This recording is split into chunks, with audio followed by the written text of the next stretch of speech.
Do you see any of the real Diana in Meghan? Did you? No. Really? No. Oh. Sorry. Are there any fans of Meghan Markle in tonight? Oh, hang on. There is one lone hand has raised up here. Actually, that is one more than I expected. Tuesday night, when Piers Morgan suddenly pulls out a stack of photos that looked like they had been locked away for years. In that moment, viewers everywhere started asking serious questions about a story they thought they already understood. Everything changed in a heartbeat, and not because of what was said, but because of what was shown. The kind of moment that doesn't just interrupt a broadcast, it fractures a narrative. Because suddenly, the version of Meghan Markle the world had been carefully fed for years. The struggling actress, the self-made woman, the outsider navigating Hollywood started to feel incomplete. Not wrong, not entirely fabricated, but incomplete in a way that makes people uncomfortable. Because what happens when the missing pieces aren't small, but explosive? She used to charge almost $30,000 per trip. Damn! Which is why she was making good money. It wasn't on suits. Wait a minute! What appeared on screen painted a very different picture from the one many people had heard before. For years, Meghan built an image around being a relatable woman trying to make it in Los Angeles, working hard and chasing opportunities like everyone else. But those photos seemed to show something completely different. Different how? That's the question that started echoing across living rooms, across timelines, across minds that suddenly couldn't ignore the contrast anymore. Because these weren't just random snapshots.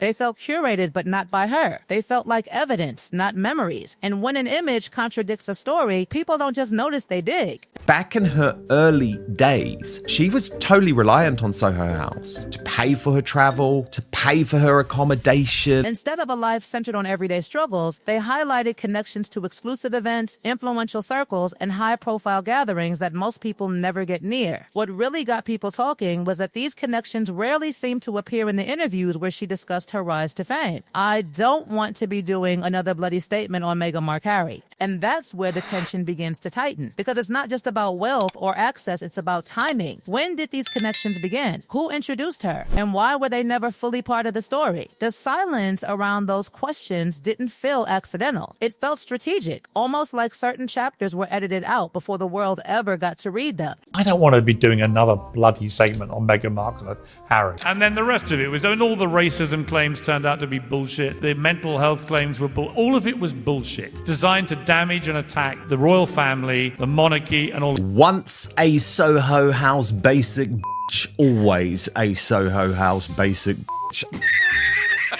As the images flashed across screens, critics and commentators immediately began debating whether important parts of her past had been left out of the public conversation. It wasn't just another celebrity headline. To many viewers, it looked like a carefully crafted public image was suddenly facing intense scrutiny from every angle. And suddenly, it wasn't just gossip anymore, it was investigation. Because when multiple people start noticing the same inconsistencies, it stops being coincidence. It becomes a pattern of carefully chosen words, carefully omitted details, carefully controlled access. And when those controls slip, even for a second, everything starts unraveling. And she's living the life she probably wanted all along. Yes. A life of unparalleled luxury and riches that she got by marrying her handsome British prince. She's living back in the state that she came from. Then came the moment that sent the conversation into overdrive. The images that many people had never seen before were suddenly being shown to a massive audience. The information didn't slowly make its way into public view. It landed all at once, and the reaction was immediate. What made the situation so striking was that Piers barely needed to say much. The photos became the center of attention all by themselves. And this story reaches far beyond typical royal headlines. Because words can be denied, statements can be challenged, but images linger. They don't argue, they suggest. And what they suggested in that moment was unsettling. A life-orbiting elite circles long before the royal spotlight ever appeared. A network already in place, a world already familiar. The use of these labels has been drilled into us from movies and TV, from friends and family, and even from random strangers. And the fact is, no one wants this. The debate quickly shifted toward questions about networking, personal relationships, social climbing. Raise your hand if you've ever been called crazy or hysterical.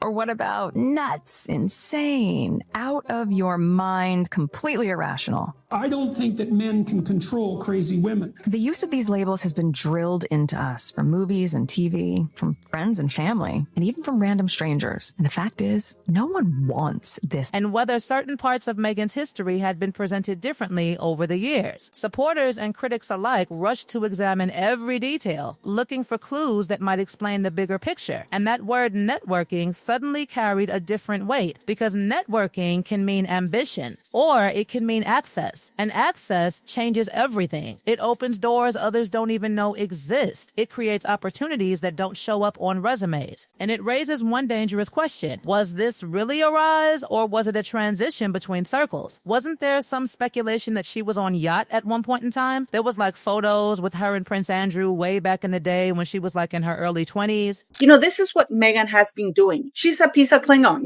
like she clings to somebody who can get her there. So Meghan manages to befriend one person of a very popular group, and then that person introduces her to the others. And because she's being brought in by somebody they trust, she's welcome. Wasn't there some speculation that she was on Yacht at one point in time? There was like photos with her and Prince Andrew way back in the day when she was like in her early 20s. By the time the studio cameras focused back on Piers, the atmosphere had completely changed. He leaned forward, held up the glossy images, and with a calm, measured approach, delivered a moment that instantly grabbed headlines around the world. There was no dramatic speech and no over-the-top performance. No theatrics, no shouting, just quiet confidence. And somehow that made it louder, because when someone doesn't need to exaggerate, people assume the truth is doing the work for them. And the world leaned in. Explosive isn't even enough to describe it. It was instant, relentless, uncontrollable within minutes, timelines flooded with theories, comparisons, side-by-side breakdowns. People weren't just watching anymore, they were investigating. And once the internet starts connecting dots, it rarely stops. These weren't ordinary snapshots from a casual night out. Makes them newsworthy. So you either then ignore what people are talking about and debating and having all the silly stuff. They appeared to showcase a lifestyle filled with exclusive access, influential connections, and elite social circles. And that's the moment everything shifts from curiosity to suspicion, because exclusive circles don't just open for anyone. They require introductions, trust gatekeepers, and once you start asking who those gatekeepers were, you start uncovering names. Familiar names, powerful names, names that don't just appear randomly in someone's life. For many viewers, that image stood in sharp... And here we have Andrew, with whom looks like Marcus Anderson. This is in 2001, when Meghan Markle would have allegedly been on third year. Meghan Markle hardly spent any time at Northwestern University. According to people, she got started her yachting days, and she never stopped, really. I don't think any of her boyfriends knew about it, but Meghan Markle was known as a hardcore yacht partying person, ready for anything. Contrast to the modest Hollywood journey they believed they had been hearing about for years. A contrast too sharp to ignore, too consistent to dismiss, too revealing to forget. Because if the story was always more complex than it seemed, then what else hasn't been fully seen?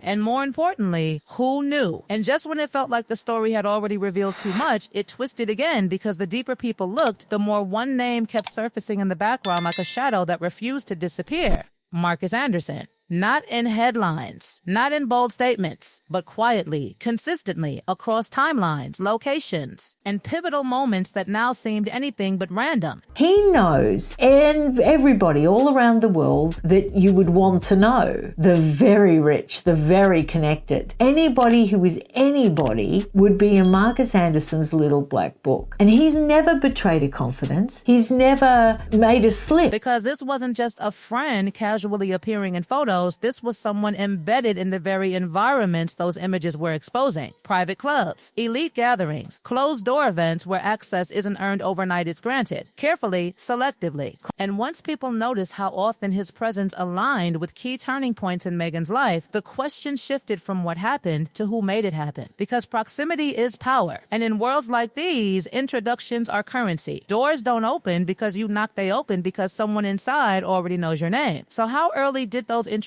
began? And how many of them were quietly shaping a path the public would only see years later? That's when the speculation stopped being scattered and started forming a pattern, one that seemed to link Hollywood ambition, global connections, and royal destiny into a single continuous thread that no one had fully traced before. And then came another name that made everything even more uncomfortable. Prince Andrew. Not as a confirmed connection, not as a proven link, but as a recurring whisper, one that had floated around online discussions for years. Dismissed dismissed, resurfaced, debated, buried, and now suddenly dragged back into the spotlight by those same resurfaced images. Because when people think they recognize a face in the background of a photo, they don't just scroll past, they pause. They zoom in, they compare. And when enough people start asking the same question, it stops being noise. It becomes a possibility. Because for someone known to challenge media narratives so directly in the past, choosing not to engage here didn't just feel different, it felt deliberate. And that decision alone became another layer of the mystery. Supporters called it restraint. Critics called it avoidance. But everyone agreed on one thing: it was unusual. And while all of this was unfolding, another detail quietly resurfaced something buried inside Spare. A book meant to explain, to clarify, to offer insight, yet ironically, it may have done the opposite, because within its pages were descriptions of familiar places, familiar circles, familiar environments that when revisited after those images aired, suddenly felt far more significant than they did before. Not contradictions, not confirmations, just overlaps. Enough to make people wonder whether two versions of the same story had been told from different angles. And when two angles don't quite match, people start looking for the truth in between. That's when everything becomes a puzzle. Every photo, every past interview, every connection, every timeline rearranged, reanalyzed, reinterpreted. And what started as a single television moment turned into something much bigger, a full-scale re-examination of a narrative that millions thought they already understood. But here's the thing about stories like this: they don't end when the broadcast cuts off. They evolve, they expand, they pull in new details, new theories, new voices. Because once doubt is introduced, it doesn't disappear. It lingers, quietly, persistently. And right now, the biggest question isn't whether those photos told the full story, it's whether they were just the beginning of one the public hasn't fully seen yet.